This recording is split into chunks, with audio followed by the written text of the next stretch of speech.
Well, for one, New Orleans recreation, it has been an uphill climb since Hurricane Katrina. Yeah, but nearly 20 years later, Nord is proving it's built for the long run. WDSU's Jonah Gilmore sat down with the department's commissioners who say they are stepping up to the plate, but there's still a way to go. 80% of the city was underwater and damaged. 20 years ago, New Orleans playgrounds looked nothing like this. After Hurricane Katrina, fields sat empty, pools stayed dry, and FEMA trailers filled the spaces where kids once played. 100% of Nord facility took on some sort of damages, whether it was from flooding, whether it's from wind damages. In the aftermath of the storm, Nord went from 265 employees to just 16. At its lowest point, Nord's budget shrank from millions to just $87,000. And now, 20 years later, the agency has rebuilt piece by piece. After Hurricane Katrina, that we were able to open the initial 8 playgrounds in the city of New Orleans. Today we have close to 40 playgrounds. Those spaces host sports leagues along with other activities, giving kids a place to belong. Bam! All right! Nord has also opened the city's first indoor pool in Algiers, added state-of-the-art turf fields, even repurposed a Super Bowl field into a neighborhood park. We're bringing different activities that the communities can sit and enjoy. But that comeback wasn't powered by the city alone. We still did not have the money to rebuild, so we worked with Kaboom.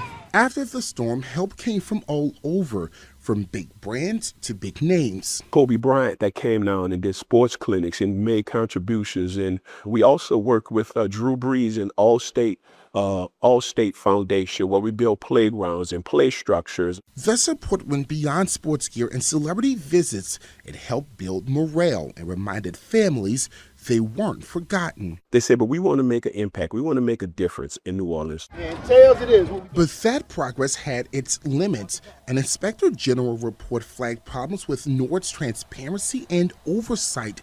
According to the OIG report, in 2025, Nord and its foundation haven't done financial audits for years, saying in 2023 and 2024, they had access to $150,000 from the city that was supposed to be used for audits, but failed to meet their legal obligations to obtain the audits and sworn financial statements. All commissions are required to do an audit that we just discovered. And so it's not that we were avoiding it. I personally didn't know that sat in the charter.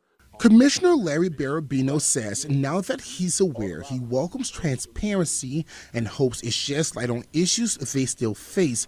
He points to preventative maintenance that hasn't been done to upkeep facilities, saying Nord's operating budget is just above $20 million, far less than Jefferson Parish, which manages fewer facilities with nearly twice the funding. One of the biggest things that the master plan has showed is that we're truly underfunded, especially when it comes to facilities and maintenance budget. Population shifts after Katrina also left their mark. The city has half as many children as it once did, and that changes demand for programs. Today, we're under 400,000 residents, and we have less than 75,000 school-age kids in the city. Even with the decline, Nord still has facilities within 1 mile from mostly everyone's home in the city. From flooded fields to Friday night lights, Nord has come a long way in 20 years, but leaders say the future of recreation isn't dependent on a turf, it's dependent on trust. The hope for Nord is to continue to offer first-class recreational, educational, and cultural programming for all citizens.